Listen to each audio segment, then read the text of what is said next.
জুমআ আজকে জুমার দিন তাই না? আমি সূরাতুল জুমআ থেকে তেলাওয়াত করেছি আলহামদুলিল্লাহ। জুমআ মানে হচ্ছে একত্রিত করা, জমা করা, একত্রিত করা, জমা করা বা ছোট্ট সমাবেশ। ইতিপূর্বে আমি মনে হয় একটা আলোচনায় বলেছিলাম ছোট্ট সমাবেশকে কি বলে?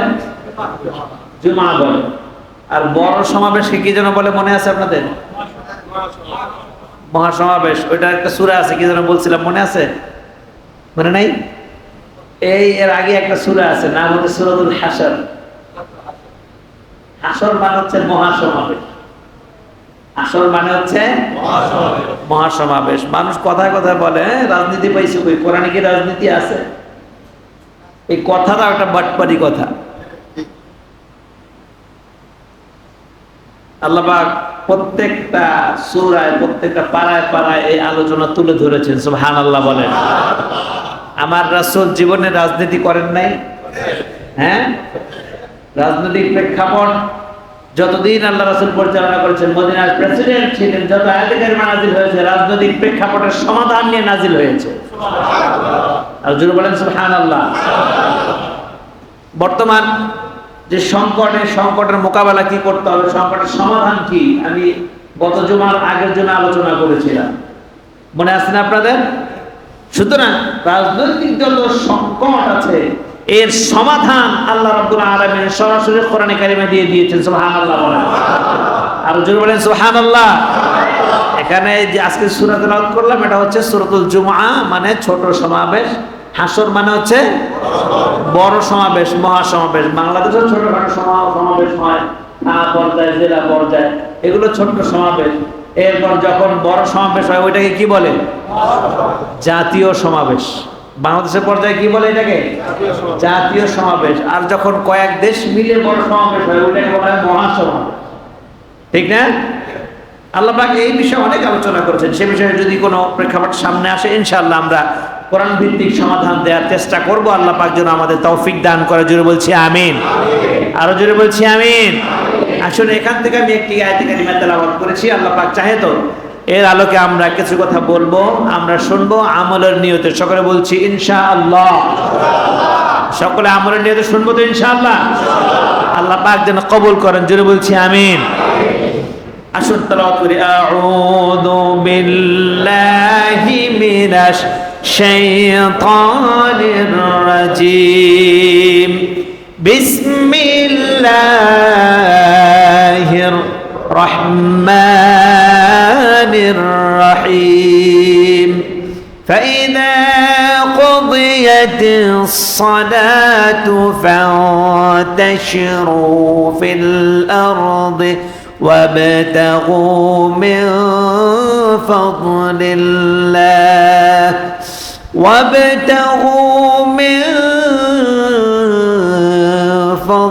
الله واذكروا الله كثيرا لعلكم تفلحون।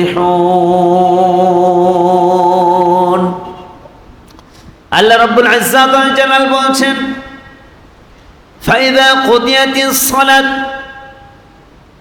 অতঃপর যখন তোমাদের নামাজ শেষ হয়ে যায়, তোমরা নামাজ আদায় করে ফেলো, ঘরে বসে থেকো না। ফান্তাশিরু ফিল আরদ, জমিনে বের হয়ে যাও, জমিনে বের হয়ে যাও। ওয়াবতাগু মিন ফাদলিল্লাহ, এবং আল্লাহ রাব্বুল আলামিনের অনুগ্রহ তোমরা তালাশ করো। নামাজ শেষ হয়ে গেল, নামাজ তো পড়তেই হবে, নামাজ তো কায়েম করতেই হবে। নামাজ শেষ হয়ে গেল, জমিনে ছড়িয়ে ছিটিয়ে যাও, আমার রিজিক তালাশ করো, আমার অনুগ্রহ, আমার রহমত তালাশ করো। আমি আল্লাহ রাব্বুল আলামিন অসংখ্য নিয়ামত অনুগ্রহ দিয়ে সারা দুনিয়া ভরপুর করে রেখেছি। বলেন সুবহানাল্লাহ। ওয়া ইন তাউদ্দু নি'মাতাল্লাহি লা তুহসুহা। অন্যায়তে আল্লাহ তাআলা বলেন, বান্দারে তোমাদের জন্য এত অনুগ্রহ, এত নিয়ামত আমি দুনিয়াতে সৃষ্টি করে রেখেছি, তাউদ্দু নি'মাতাল্লাহি লা তুহসুহা, যেগুলো তোমরা কখনো গুনে গুনে শেষ করতে পারবে না। এত অনুগ্রহ, এত নিয়ামত আমি আল্লাহ তোমাদের জন্য রেখে দিয়েছি, এগুলো গুনে কখনো শেষ করতে পারবে না, শেষ করা যাবে না। ফাবিআইয়ি আলাই রাব্বিকুমা তুকাযযিবান, সুতরাং আমার কোন কোন অবদান, কোন কোন নিয়ামতকে তোমরা অস্বীকার করবে বলো? অস্বীকার করতে পারবে কেউ? জোরে বলেন, অস্বীকার করতে পারবে? কেউ অস্বীকার করতে পারবে না। প্রত্যেকটা নিয়ামত আল্লাহ পাক বান্দার উপকারার্থে দিয়েছে, আর প্রত্যেকটা নিয়ামতের হিসেব তিনি নেবেন। প্রত্যেকটা নিয়ামতের হিসেব তিনি নেবেন। একজন ব্যক্তি প্রেসিডেন্ট হয়েছে, এটা কার নিয়ামত? একজন ব্যক্তি জজ হয়েছে, কার নিয়ামত? একজন ব্যক্তি হাকিম হয়েছে, কার নিয়ামত? একজন ব্যক্তি সমাজপতি হয়েছে, নেতা হয়েছে, কার নিয়ামত? এমপি হয়েছে, মন্ত্রী হয়েছে, দফাদার হয়েছে, চৌকিদার হয়েছে, এসপি হয়েছে, ওসি হয়েছে, কার নিয়ামত? জোরে বলেন, কার নিয়ামত? প্রত্যেকটা নিয়ামত সম্বন্ধে আল্লাহ জিজ্ঞেস করবেন। লা তুহসুহা, ও বান্দা মনে করছো আমি জিজ্ঞেস করবো না? কে বলছেন কথা? জোরে বলেন, কে বলছেন? আল্লাহ বলছেন লা তুহসুহা, মনে করছো আমি জিজ্ঞেস করবো না? না, প্রত্যেকটা নিয়ামত সম্বন্ধে আমি জিজ্ঞেস করব। তুমি দায়িত্বশীল হয়েছ, পুলিশ হয়েছ, এমপি হয়েছ, মন্ত্রী হয়েছ, প্রধানমন্ত্রী হয়েছ, প্রেসিডেন্ট হয়েছ, তুমি জাতির কর্ণধার হয়েছ, জাতির কি হক আদায় করেছ, কি দায়িত্ব ছিল, আর কি আদায় করেছ, বান্দা মনে রেখো কাল কিয়ামতের কঠিন ময়দানে প্রত্যেকটা পদক্ষেপের হিসাব আমার দরবারে দিয়ে যেতে হবে। লা কদামা ইবনি আদম, আল্লাহর রাসূল বলেছেন সেই কিয়ামতের মাঠে প্রত্যেকটা প্রশ্নের উত্তর দেওয়া ব্যতীত কোন বনি আদমকে লা কদামা ইবনি আদম, এক কদমও নড়াচড়ার সুযোগ দেওয়া হবে না। বুঝতে পেরেছেন? আমার কথা কি বোঝা যাচ্ছে? আপনি ব্যবসা করে খাচ্ছেন, বড় ব্যবসা দিয়েছেন, কার নিয়ামত এটা? আপনি যদি যারা খরিদ্দার আছে তাদের হক মেরে খান, জবাব দিতে হবে কার কাছে? বলেন, আল্লাহ। আপনি অফিসের বস হয়েছে, আপনার যারা অনুসারী আছে, আপনার নিম্ন পদস্থ যারা আছে, তাদের অধিকার আপনি মেরে খাইলেন, কার কাছে জবাব দিতে হবে? আপনি রাষ্ট্রের প্রধান হয়েছেন, প্রধানমন্ত্রী হয়েছেন, প্রেসিডেন্ট হয়েছেন, রাষ্ট্রের প্রত্যেকটা জনগণের জান মালের নিরাপত্তা আপনার দায়িত্বে।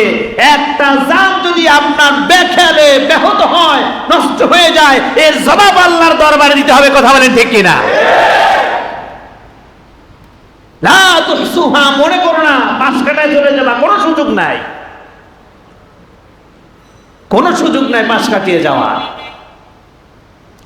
আল্লাহ রাব্বুল ইজ্জাত ওয়াল জালাল বলছেন, জমিনে ছড়িয়ে যাও আর আমার অনুগ্রহ তালাশ করো, আমার রহমত তালাশ করো, আমার নিয়ামত তালাশ করো। যারা নিয়ামত প্রাপ্ত হয়েছে নিয়ামতের সংরক্ষণ করো। সাবধান, নিয়ামত পেয়ে, সাবধান, নিয়ামত পেয়ে তুমি বেপরোয়া হয়ে যেও না, বেনিয়াজ হয়ে যেও না। এটাই তোমার জন্য বড় সবচেয়ে খারাপ খবর। যেটা পেয়েছো এটা শুকরিয়া আদায় করো, এই আমানতদারিতা রক্ষা করো, সাবধান, এদিক সেদিক করো না। হযরত ওমর ইবনে খাত্তাব রাদিয়াল্লাহু তাআলা তিনি কোরআনে কারীমের আয়াত তেলাওয়াত করেছেন, কোরআনে কারীমের আয়াত তেলাওয়াত করেছেন, আস-সিন্না ওয়াস-সিন আল আনফা বিল ওয়াল আনফ, আয়াত কারীমা তেলাওয়াত করেছেন। ওয়াস-সারিকু ওয়াস-সারিকাতু ফাকতাউ আইদিয়াহুমা ফাজলিদু ওয়াহিদুহুমা। হযরত ওমর ইবনে খাত্তাব রাদিয়াল্লাহু তাআলা আনহু কোরআন কারীমের আয়াত তেলাওয়াত করেছেন। সর্বশেষ আয়াত কারীমে আল্লাহ পাক আয়াতের শেষে বলেছেন, সাবধান, সাবধান, চোরাচুরি করবে শাস্তি দিবা, ডাকাতি করবে শাস্তি দিবা, মানুষ মানুষকে মারবে তুমি শাস্তি দিবা, কিন্তু সাবধানে শাস্তি দিতে গিয়ে সামান্য পরিমাণ স্বজন প্রীতি যেন তোমার ভিতরে স্থান না পায়, তাহলে কিয়ামতের ময়দানে আমি আল্লাহ তোমাকে ছাড়বো না। ওমর ইবনুল খাত্তাব রাদিয়াল্লাহু তাআলা আনহু আয়াত কারিমা পড়ে চোখ দিয়ে পানি ছেড়ে দিয়েছে। ছেলে অপরাধ করেছে। কে অপরাধ করেছে? ছেলে অপরাধ করেছে, জিনা করেছে। কোরআনে কারিমে আল্লাহ পাক বলছেন, তোমার যদি নিকটাত্মীয় হয় আর তুমি যদি এখানে পার্সিয়ালিটি করো, তোমার যদি নিকটাত্মীয় হয়, এখানে বিচার করতে গিয়ে তুমি যদি কার্পণ্য করো, স্বজন প্রীতি দেখাও, আল্লাহর দরবারে তোমাকে এর জবাবদিহি করতে হবে। হযরত ওমর ইবনুল খাত্তাব রাদিয়াল্লাহু তাআলা আনহু আয়াত কারিমা পড়ে চোখ দিয়ে পানি ছেড়ে দিয়েছেন। ছেলে জিনা করেছে, ছেলে জিনা করেছে, 100 দৌড়া তো মারতে হবে। আল্লাহর নির্দেশ, আল্লাহর নির্দেশ। হযরত আবু বকর রাদিয়াল্লাহু তাআলা আনহু ওমরকে বলছেন, হযরত ওসমান রাদিয়াল্লাহু তাআলা আনহু ওমরকে বলছেন, ওমর রে, ও ওমর, এই বিধান তোমার ছেলের উপরে তুমি প্রয়োগ করবে, সাবধান ওমর, তোমার হাত যেন একটু এদিক সেদিক না হয়ে যায়। চিন্তা করেছেন? হযরত ওসমান স্মরণ করিয়ে দিচ্ছেন, 100 দৌড়া মারার নির্দেশ কে দিয়েছেন? আল্লাহ। এই 100 দৌড়া তোমার ছেলে গায়ে মারতে গিয়ে যেন তোমার হাত না কাঁপে, তোমার চোখ দিয়ে যেন পানি বের না হয়। চোখ দিয়ে যদি পানি বের হয়, বোঝা যায় তুমি স্বজনপ্রীতি করেছো, আল্লাহর আইনের চেয়ে তোমার ছেলেকে বেশি ভালোবেসে ফেলেছো। তোমার যদি হাত কাঁপে, বোঝা যায় আল্লাহর আইনের চেয়ে তুমি ছেলেকে বেশি ভালোবেসেছো, এর জন্য তোমার হাত কাঁপতেছে। ওমর ইবনুল খাত্তাব রাদিয়াল্লাহু তাআলা আনহু ছেলেকে কিছু পিটুনি দেওয়ার পরে ছেড়ে দুনিয়া থেকে চলে গেছে। ওমর ইবনুল খাত্তাব চিন্তা করলেন, বিধান তো পুরোটা প্রয়োগ করতে পারেনি, আল্লাহ পাক 100 বেত মারার কথা বলেছেন, 80টা মারার পরে মরে গেছে, বাকি 20টা কি হবে? কাফন দাফন শেষ করলেন, শেষ করে কবরের উপরে বাকি লাঠি 20টা মেরে এরপর তিনি ক্ষান্ত হয়েছেন। এটাই হলো ইসলামী শাসক, এটাই হলো ইসলামের ইনসাফ। আল্লাহ যেটা বলেছেন সেটাই প্রয়োগ করতে হবে। আর আমরা যদি আমার দলের লোক, আমার ভাতিজা, আমার কন্যা, আমার ছেলে, আমার বাপ, আমার চাচা, ওর ক্ষেত্রে শাস্তি কি এতটা দেওয়া যায়? একটু কমায় দিই, দেখি আইনের কোনো পেশ আছে কিনা। আমরা এগুলো খুঁজি, ঠিক কিনা কোন? যেটা বলেন, আমরা এগুলো খুঁজি। ঘরের বিচার করতে গিয়েও আমরা এগুলো খুঁজি। আদরের সন্তান অত্যাচার করে ফেলেছে, আদরের সন্তান দোষ করে ফেলেছে, আপনি অন্যের সন্তানকে শাস্তির দিকে যতটুকু পরিমাণ দিতেন, নিজ সন্তানকে কিঞ্চিত পরিমাণে একটু কম দিতে পারবেন না। আইন সবার জন্য বাস্তবায়ন করতে হবে। এর নাম হচ্ছে ইনসাফ। এর নাম কি? এর নাম হচ্ছে ইনসাফ। আল্লাহর নবী মুহাম্মদুর রাসূলুল্লাহ সাল্লাল্লাহু আলাইহি ওয়াসাল্লাম তিনি বলেছেন, তোমরা উত্তম খাবার তালাশ করো, তোমরা উত্তম খাবার তালাশ করো। তলাবুল হালালি ওয়াজিবু আলা কুল্লি মুসলিম। আল্লাহর নবী বলেছেন, প্রত্যেকটা মানুষের জন্য ফরজ হলো এটা, জীবনে সে যা করবে সেটা যেন হালাল কাজ করে, সেটা যেন ভালো কাজ করে, সেটা যেন নেক কাজ করে, সেটা যেন বৈধ কাজ করে। কি কাজ করে? যেটা বলেন, সেটা যেন বৈধ কাজ করে। তোমার হাতের মাধ্যমে, তোমার চোখের মাধ্যমে, তোমার মুখের মাধ্যমে কোনো যেন অন্যায় প্রশ্রয় না পায়, আর তোমার কথার মাধ্যমে যেন কেউ অন্যায় করারও সাহস না পায়। আজকে আমি করি নাই, আমি মুখ দিয়ে একটু উস্কে দিয়েছি, মুখ দিয়ে একটু এড়িয়ে দিয়েছি, আর আপনার কথায় উদ্বুদ্ধ হয়ে গুলি করে মানুষ মারা হলো, এর দায়ভারও আপনাকে নিতে হবে। কথা বলেন ঠিক কিনা? আমার কথা না, কোরআনের কথা। আমার আল্লাহ বলেছেন, আমার রাসূল বলেছেন সরাসরি। আল্লাহর নবী মুহাম্মদুর রাসূলুল্লাহ সাল্লাল্লাহু আলাইহি ওয়াসাল্লাম বললেন, প্রত্যেকটা কাজ যেন তোমার পুণ্যময় কাজ হয়। তুমি যেই কাজ করে তুমি তোমার জীবিকা নির্বাহ করো, মনে রেখো এইটাই তোমার সবচাইতে বড় ইবাদত। এটা কি? জোরে বলতে হবে। তুমি যে কাজ করে উপার্জন করো, যে কাজের মাধ্যমে তুমি তোমার ভরণ পোষণ জোগাড় করো, খরচ ব্যয় বহন জোগাড় করো, ওই কাজটা হতে হবে তোমার ইবাদত। ওই কাজটা হতে হবে কি? ওই কাজটাই ইবাদত। আর সেই কাজটা যদি পুণ্যময় কাজ না হয়ে যদি গুনাহ সম্বলিত কাজ হয়ে যায়, আচ্ছা আপনারা আমাকে একটু জবাব দেন, তাহলে কি ওই কাজটা ইবাদত হবে? জোরে বলেন, ইবাদত হবে? গুনাহের কাজ করা ইবাদত নাকি পাপ? জোরে বলেন, পাপ। আবার কিছু কিছু মানুষের পেশায় আছে গুনাহের কাজ করা, পেশাই হলো মিথ্যে কথা বলা, আছে না নাই? জোরে বলেন, আছে না নাই? পেশাই হলো মিথ্যে কথা বলা। আবার কিছু কিছু মানুষের পেশাই হলো অভিনয় করা, মিথ্যে প্রচার করা, আছে না? আছে না? ওর পেশাই অভিনয় করা, মানে মিথ্যা। পেশাই হলো মিথ্যে বলা, পেশাই হলো মিথ্যে অভিনয় করা, পেশাই হলো মানুষকে ধোঁকা দেওয়া, জাতিকে ধোঁকা দেওয়া। আচ্ছা আপনারা বলেন, ওনার এই কাজটা কি ইবাদত হবে? হবে না। আল্লাহ রাসূল স্পষ্ট ভাবে বলেছেন, তলাবুল হালাল ওয়াজিব আলা কুল্লি মুসলিম। প্রত্যেক মুসলমান যেই কাজ করবে, যেই কাজের মাধ্যমে উপার্জন করবে, সেই কাজটা তার হালাল হতে হবে, সেই কাজটা পুণ্যময় হতে হবে। আর গুনাহ সম্বলিত কাজ হলে সেটা হয়ে যাবে শয়তানের কাজ, সেটা হয়ে যাবে পাপের কাজ। কথা বুঝতে পেরেছেন? আল্লাহর নবী সাইয়্যিদুনা মুহাম্মদুর রাসূলুল্লাহ সাল্লাল্লাহু আলাইহি ওয়াসাল্লাম বলেন, তোমরা উপার্জন করবে, উপার্জনের পথ হলো দুইটা। কয়টা? জোরে বলেন। উপার্জনের পথ হলো দুইটা। তোমার উপার্জন যেন কোনো পথেই হালাল ভাবে হয়, হারাম ভাবে যেন উপার্জন না হয়ে যায়। আল্লাহর নবী বললেন, এক নাম্বার হলো হালাল ব্যবসা। এক নাম্বার কি? হালাল, হালাল ব্যবসা, হালাল তিজারা, হালাল ব্যবসা। হালাল ব্যবসার মাধ্যমে তুমি অর্জন করবে, হালাল ব্যবসার মাধ্যমে কামাই করবে, এটা পরিবারে ব্যয় করবে, যেখানে ব্যয় করবে সেটা দানের সমতুল্য সওয়াব তুমি পেয়ে যাবা। স্ত্রীর জন্য খরচ করেছো, ছেলের জন্য খরচ করেছো, মেয়ের লেখাপড়ার জন্য খরচ করেছো, ছেলের লেখাপড়ার জন্য খরচ করেছো, ভাইয়ের জন্য, মায়ের জন্য, বাবার জন্য, আত্মীয় স্বজন প্রতিবেশীর জন্য খরচ করেছো, বন্ধু বান্ধবী খাওয়াতে গিয়ে খরচ করেছো, হালাল ইনকাম করে খাইয়েছো, এইটাই তোমার একটা সৎকার সওয়াব তুমি পেয়ে যাবা।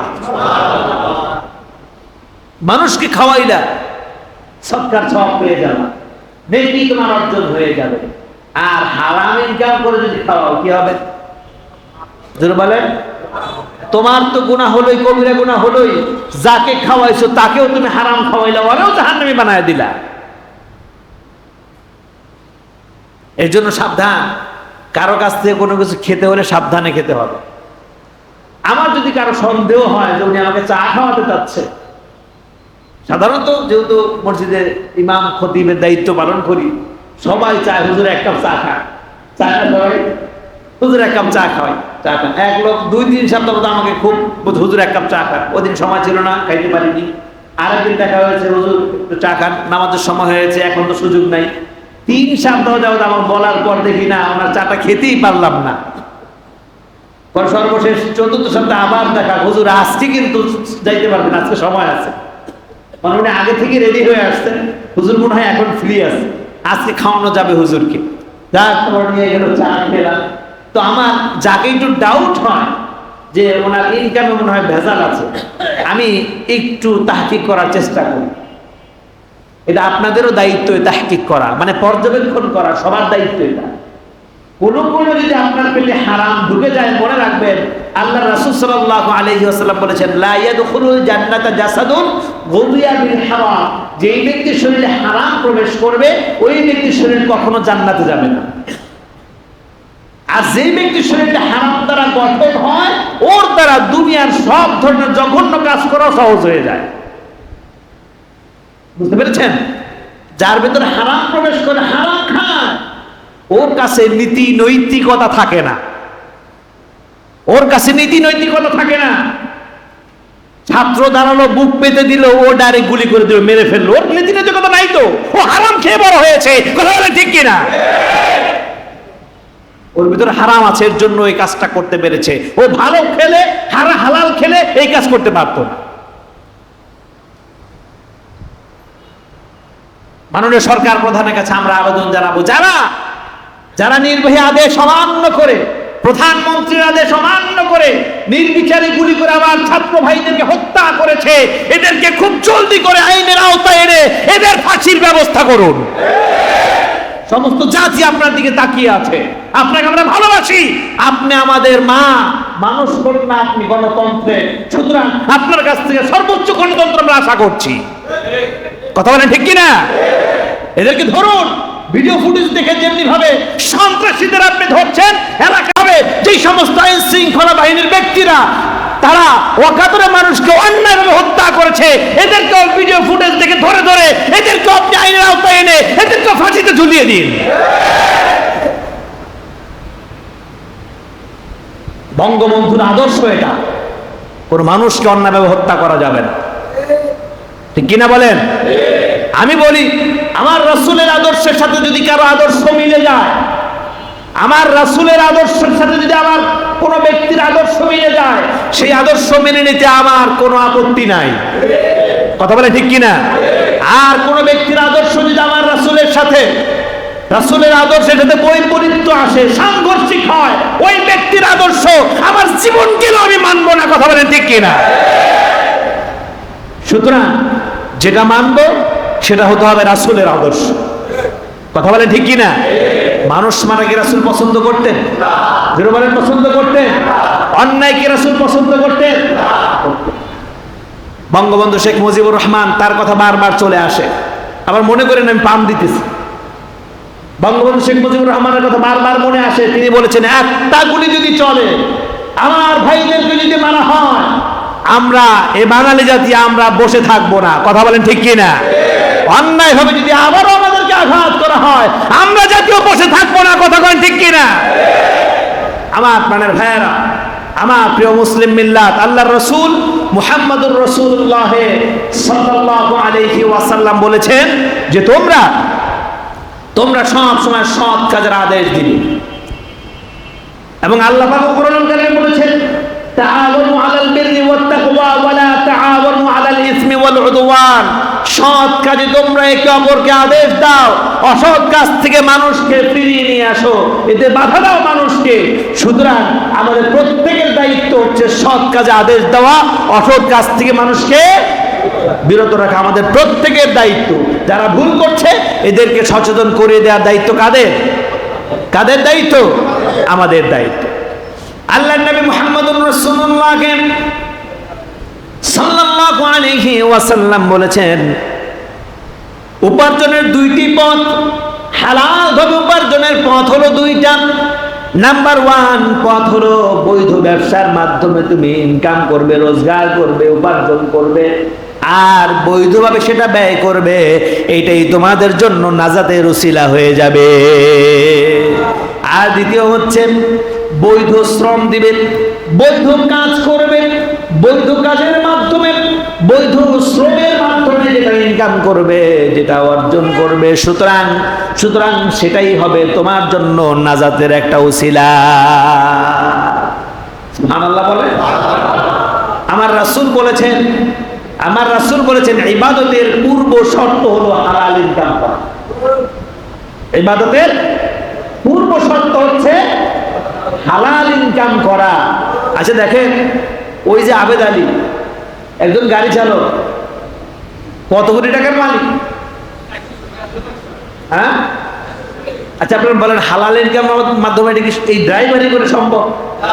হ্যাঁ, প্রধানমন্ত্রীর একজন বাড়ির কাজের লোক ছিলেন, 400 কোটি টাকার মালিক, হেলিকপ্টার ছাড়া চলেই না। আচ্ছা আপনারা বলেন, এই প্রধানমন্ত্রীর কার্যালয়ে চাকরি করে যে বেতন পেয়েছে, ওই বেতন পেয়ে কি 400 কোটি টাকার মালিক হওয়া সম্ভব হয়েছে? নিশ্চয়ই কিছু একটা ফাঁক ফোকর আছে। প্রধানমন্ত্রীকে আমরা অনুরোধ করবো, ওরে আগে ধরেন, এত টাকার মালিক হইলো কোথা থেকে?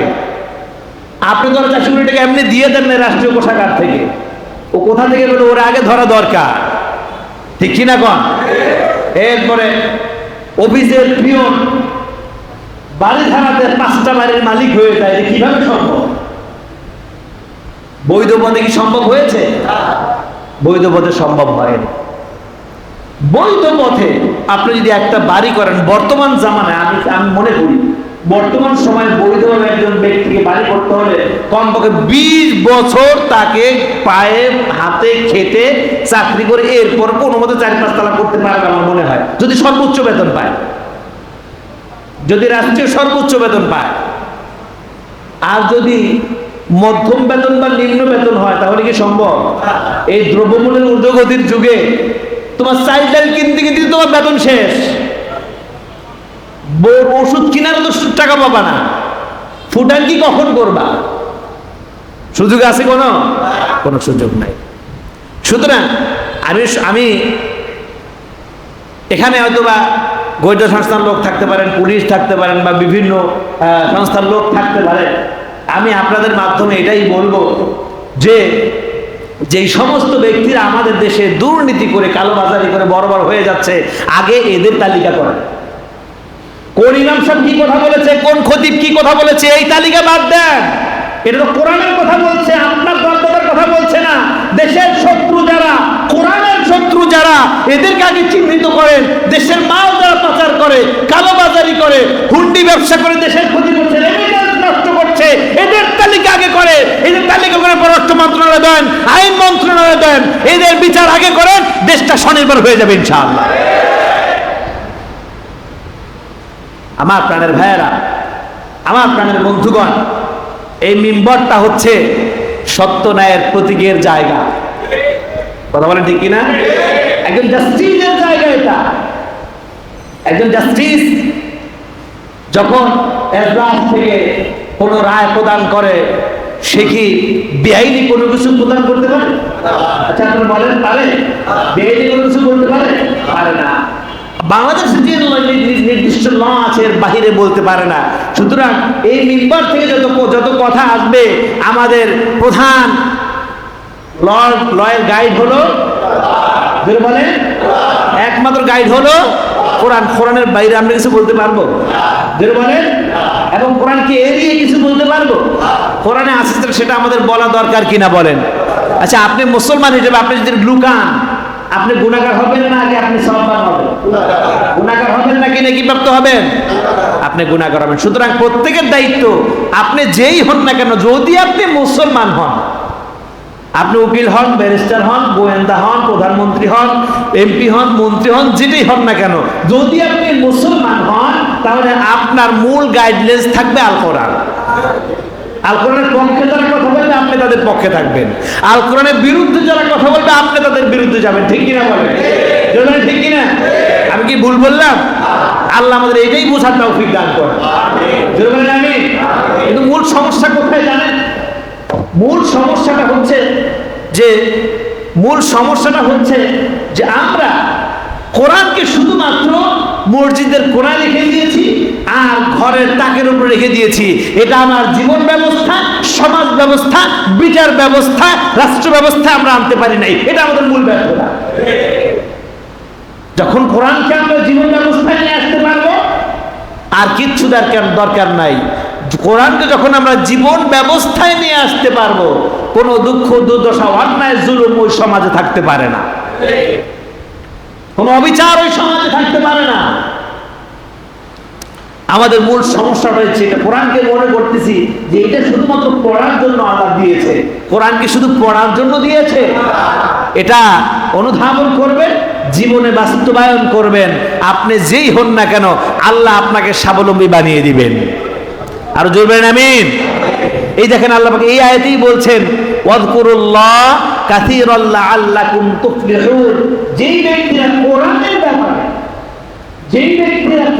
ব্যাপারে আল্লাহকে, কোরআনের আইনের ব্যাপারে, আল্লাহর ব্যাপারে আল্লাহকে সর্বোচ্চ পরিমাণে স্মরণ করে। কাকে স্মরণ করে? আজকে এই বর্তমান সময় দাঙ্গা দেখা দিয়েছে, কোটা সংস্কার আন্দোলন দেখা দিয়েছে, ওইটা দেখা দিয়েছে, এই সমস্যা দেখা দিয়েছে, আইন শৃঙ্খলা বাহিনীর সমস্যা দেখা দিয়েছে।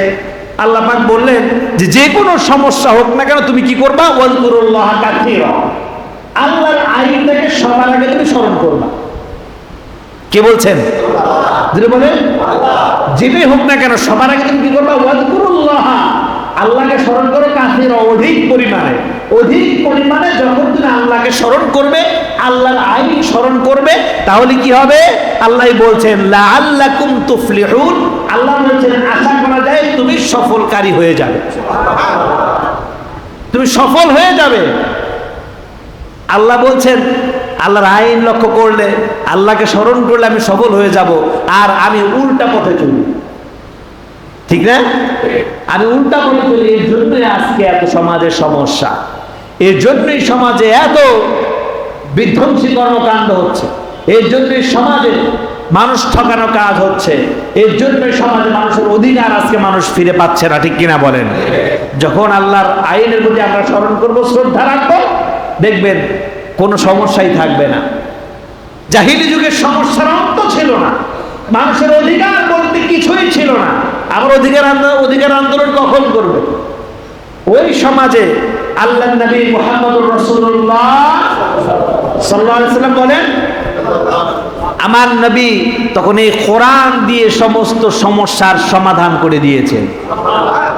আর জোরে বলেন সুবহানাল্লাহ। এখন যে বর্তমান যে পরিস্থিতি, এটার কোরআন ভিত্তিক সমাধান আছে না নাই? জোরে বলেন আছে না নাই? আমি গত জুমার আগের জুমায় এর সমাধান দিয়েছি, আল্লাহ পাক আলোচনা করেছেন। আমার প্রাণের ভাইয়েরা, আমার প্রাণের বন্ধুগণ, আল্লাহর নবী মুহাম্মদুর রাসূলুল্লাহ সাল্লাল্লাহু আলাইহি ওয়াসাল্লাম বলেন, তাহলে বলেন ইনকামের উপার্জনের দুইটা বৈধ পথ। কয়টা? একটা বলেছি, মনে আছে কি? এটা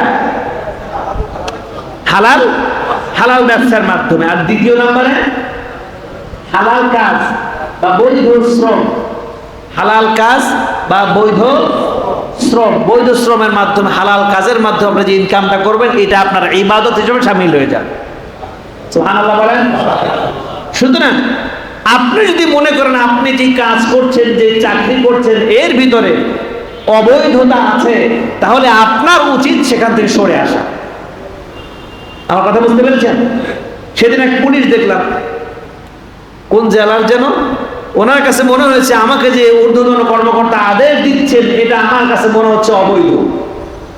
আমাকে যে ঊর্ধ্বতন কর্মকর্তা আদেশ দিচ্ছেন এটা করো, ওইটা করো, আমার কাছে মনে হয়েছে এটা অবৈধ। আমার কাছে মনে হয়েছে এটা মানুষের অধিকার হরণ করা, আমার কাছে মনে হয়েছে এটা রাষ্ট্রবিরোধী, এর জন্য আমি চাকরি ছেড়ে দিয়েছি। আপনারা দেখেছেন না? হয়তো অনেকেই দেখতে পারেন। এটাই এখানে বোঝাতে চেয়েছেন, তোমার যদি মনে করো তুমি অবৈধ হচ্ছে এটা, ওই চাকরি করা, ওই কাজ করা, ওই ব্যবসা করা তোমার জন্য জায়েজ নাই। ব্যবসা করা তোমার জন্য জায়েজ নাই। তুমি যেটাই করো না কেন, কোনো বাহিরে থাকো, ব্যবসা করো বা যেটাই করো না কেন, তোমার জন্য সেটা জায়েজ নাই। আল্লাহর নবী মুহাম্মদুর রাসূলুল্লাহ সাল্লাল্লাহু আলাইহি ওয়াসাল্লাম বলেন, আর শ্রম ছাড়া, কষ্ট করা ছাড়া কেউ যদি কোনো কিছু উপার্জন করে, সেটা তার জন্য বৈধ নয়। এটা তার জন্য, শ্রম ছাড়া কেউ যদি উপার্জন করে, আয় করে, সেটা কি নয়? আমার কথা বুঝতে পেরেছেন? যেমন সুদের কারবার, কোনো কষ্ট নাই, কোনো শ্রম নাই, টাকা দিলেন, 1 মাস পরে এসে আপনার কাছে 1 লাখ টাকা, 1,10,000 দিয়ে গেল, তাহলে এটা কি শ্রম হয়েছে? তার কোনো শ্রম নাই, টাকা দিয়েছে, টাকা লাভ পেল, এটা কি হারাম? এটা কি ঘুষ? কোন শ্রম নেই আপনার। আপনি যে শ্রম করছেন, একজনকে চাকরি দিচ্ছেন, এটা আপনার শ্রম দিচ্ছেন, এই শ্রমের জন্য সরকার আপনাকে পারিশ্রমিক দিচ্ছে। যে কাজটা করবেন আপনি ধরেন পাসপোর্ট তৈরি করবেন, ধরেন লাইনম্যানের দায়িত্ব পালন করবেন, বা ব্যাংকে চাকরি করবেন, বা যেটাই করেন না কেন, এই পরিশ্রমের জন্য আপনাকে সরকার পারিশ্রমিক দিচ্ছে। এখন যদি আপনি অতিরিক্ত পারিশ্রমিক কারো কাছ থেকে দাবি করেন, এখানের জন্য এক্সট্রা শ্রম নাই আপনার, ওই কাজটাই করতে হবে, তাহলে সেটা আপনার জন্য কি অবৈধ, সেটা আপনার জন্য হারাম। সুতরাং ঘুষ খাওয়া যাবে? জোরে বলেন, ঘুষ খাওয়া যাবে না। ওই অমুককে 400 কোটি টাকা দিয়ে দিয়েছে, অমুকের অ্যাকাউন্টে 4 লাখ টাকা পাঠিয়ে দিচ্ছে, এই কাজ করো, সেই কাজ করো, এটা সমাজ বিধ্বংসী কাজ। কথা বলেন ঠিক কিনা? তবে বর্তমান আন্দোলনে রাষ্ট্রীয় যে ক্ষতি হয়েছে, এটা অপূরণীয়। 1 বছরও এই ক্ষতি পূরণ হবে না, ঠিক কিনা কন? যারা রাষ্ট্রীয় সম্পদ ধ্বংস করেছে, রাষ্ট্রীয় সম্পদ নষ্ট করেছে, এদেরও বিচার আওতায় আনা দরকার। কথা বলেন ঠিক কিনা? জোরে বলেন না ঠিক কিনা? রাষ্ট্রীয় সম্পদ কারা নষ্ট করেছে এদেরকে খুঁজে খুঁজে বের করা দরকার। এরা রাষ্ট্রের ক্ষতি করেছে, দেশের ক্ষতি করেছে, তবে দেখতে হবে লোকটা কার। আন্তাজে কারোর উপরে দোষ চাপায় দেওয়া যাবে না, আন্তাজে কারোর উপরে দোষ চাপায় দেওয়া যাবে না, ও ওরাই করছে না। খুঁজে বের করেন, এটাকে ভালো করে ইনকোয়ারি করেন, তদন্ত করেন, এরপর আইনে আওতায় এনে ওদেরকে রাষ্ট্রীয় সর্বোচ্চ শাস্তি দেন। এরা দেশের ক্ষতি করেছে, এরা দেশের শত্রু। আল্লাহ রাসূল বলেছেন আল হুব্বুল ওয়াতানি মিনাল ঈমান, দেশ রক্ষা করা হচ্ছে ঈমানের অঙ্গ। দেশ রক্ষা করা ঈমানের অঙ্গ, দেশের প্রতি ভালোবাসাও ঈমানের অঙ্গ। সুতরাং আমাদেরকে যেন আল্লাহ পাক দেশ প্রেম জাগ্রত করে দেন, জোরে বলেন আমিন। স্বাধীনতার চেতনা, মহান মুক্তিযোদ্ধার চেতনা যেন আমাদের ভিতরে আল্লাহ পাক দান করেন, জোরে বলেন আমিন। মক্কা বিজয় হয়েছে, তার মানে মক্কা স্বাধীন হয়েছে। মুসলমানদের ভিতরেও এই মক্কার স্বাধীনতার চেতনা ছিল কি ছিল না? ছিল কি ছিল না? এখন যদি কেউ স্বাধীনতার বিরোধী কাজ করে, সে কি বাংলাদেশের সুনাগরিক হতে পারবে? জোরে বলেন। স্বাধীনতার বিরোধী শক্তিকে আমরা কখনো প্রশ্রয় দেব না, তাদেরকে আমরা পছন্দ করি না। আমরা স্বাধীনকামী জাতি, আমরা স্বাধীনতা অর্জন করেছি, স্বাধীনতাকে ইনশাআল্লাহ আমরা অক্ষুণ্ণ রাখবো। সকলে বলেন ইনশাআল্লাহ। আল্লাহ পাক যেন সেই তৌফিক দান করেন, জোরে বলেন।